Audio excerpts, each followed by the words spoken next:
સુવાક્યોનો સાગર, ક્ષમા, પાર્ટ 2, માનવતાનું મોતી.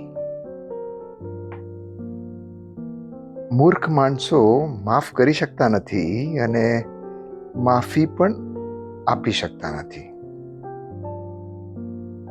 ભોળા માણસો માફ કરે છે અને ભૂલી જાય છે, જ્યારે ડાયા માણસો માફ કરે છે અને એને ભૂલી પણ જતા નથી.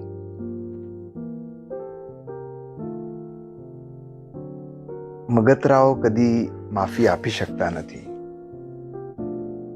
સજા આપીને બદલો લેવા કરતા ક્ષમા આપીને બદલાવ લાવવાની વધારે જરૂર છે.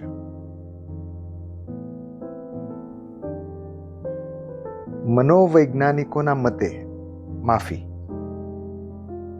એટલે માનવીના વ્યક્તિત્વને પરિપૂર્ણ કરવાનું તત્વ. મહાવીર પણ આ જ કહે છે. મહાવીરે તો ક્ષમાને મન, વચન અને કાયાના યોગથી કરવાનું કહ્યું છે, કારણ કે મનમાં થયેલા દ્વેષ ભાવ કોઈ પણ વ્યક્તિ કે પ્રસંગ માટે આપણે જાહેર કરતા નથી, તેની માફી માંગવાનો પણ સવાલ પેદા થતો નથી એવું આપણે વિચારીએ છીએ. પણ પરમાત્મા કહે છે કે મનમાં ઉઠેલા એ તરંગોને પણ સામેવાળી વ્યક્તિ પર જો એ દ્વેષ ભાવથી ઉત્પન્ન થયા હોય તો એની માફી માંગવી જરૂરી છે. એ પરમાત્મા, આ લોકો શું કરી રહ્યા છે એનું એમને જ ભાન નથી, તું એમને માફ કરી દે છે. ઈસુ જેવું બોલતા હતા એવું એ કરીને પણ બતાવતા હતા. પોતાના જીવતે જીવ ખીલા જડનારને પણ જો કોઈ માફ કરી શકતું હોય તો આપણે શા માટે નાની વાતો પકડી રાખીએ? શા માટે નાની વસ્તુઓની ભૂલની ક્ષમા ના આપી શકીએ? અહિંસા એ જૈન ધર્મનો પાયો છે, તો ક્ષમા એ જૈન ધર્મનું સુવર્ણ શિખર છે. ઈશ્વર એવો ક્ષમાવાન છે કે એ આપણને હંમેશા પસ્તાવાની તક આપે જ છે. મહાત્મા ગાંધી કહે છે, જ્યાં સુધી ક્ષતિશીલતા રહેશે ત્યાં સુધી ક્ષમાશીલતાની પણ જરૂર પડવાની જ છે. કોઈની ભૂલને માફ ન કરતા પહેલા આપણી ભૂલ કેટલી વાર થઈ છે એ જરા વિચારી લેજો.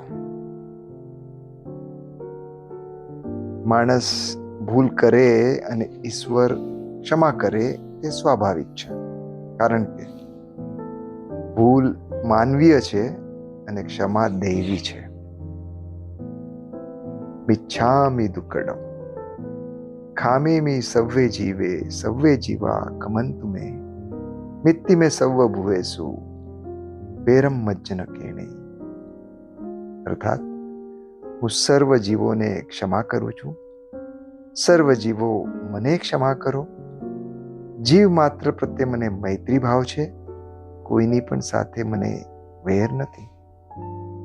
એક સરસ પ્રસંગ યાદ આવે છે. રોમન સમ્રાટ જુલિયસ સીઝર, એ જમાનાનો ખૂબ જ પ્રભાવશાળી એવો સમ્રાટ. જુલિયસ સીઝરનો એક દુશ્મન હતો સીના. એને મારી નાખવાનું ભયંકર કાવતરું રચ્યું અને રચતો રહેતો હતો. એક દિવસે પકડાઈ ગયો.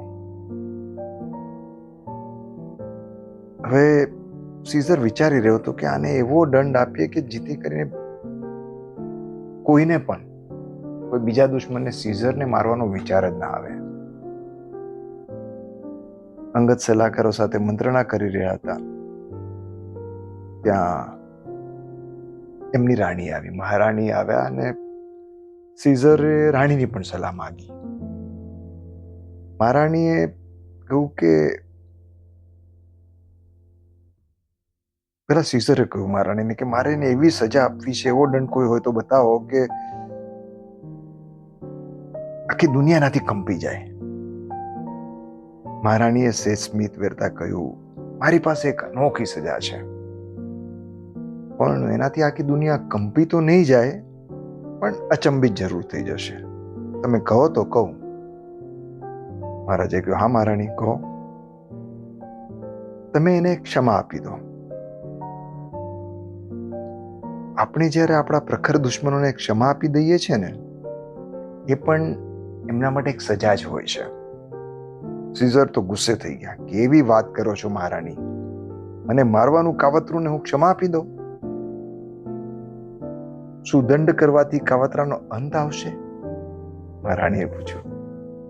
સીના મરી જશે તો એનો પુત્ર કાવતરું રચશે કે એનો મંત્રી કાવતરું કરશે, પણ જો તમે ક્ષમા આપી દેશો તો કાવતરાઓનો જ અંત આવી શકશે, એ નિશ્ચિત છે.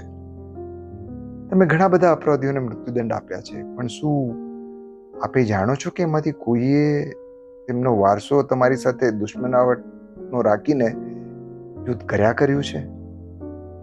તમે દંડ આપ્યો એનાથી દુશ્મનાવટ વધી છે કે ઘટી છે?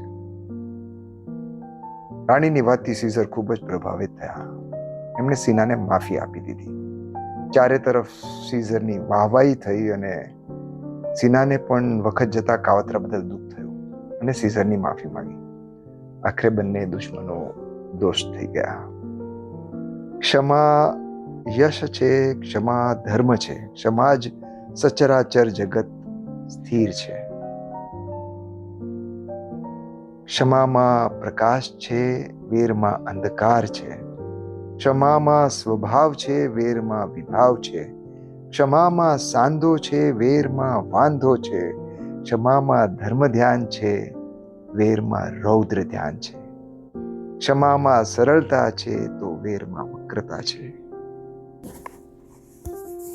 વાણી, વિચાર કે વ્યવહારના કોઈ યોગે, જાણતા કે અજાણતા, આપશ્રીના હૃદયને દુભાવ્યું હોય તો મન વચન કાયાના યોગથી આ સંવત્સરી પ્રસંગે આપ સૌ શ્રોતાજનોને સુવિચારોના શંખનાદ ટીમ વતી મિચ્છામિ દુક્કડમ. તો ચાલો આજથી ક્ષમાને આપણા આત્મપ્રદેશો પર ઘૂંટી રાખીએ. વેર લીધાનો આનંદ માત્ર એક જ દિવસ ટકે છે, જ્યારે ક્ષમા આપ્યાનું ગૌરવ સદાકાળ ટકે છે. બસ એવું ટકી રહેવું જીવન તમારું ને મારું બને, એ જ શુભકામના સાથે નાસિકથી અમિતના જય જિનેન્દ્ર.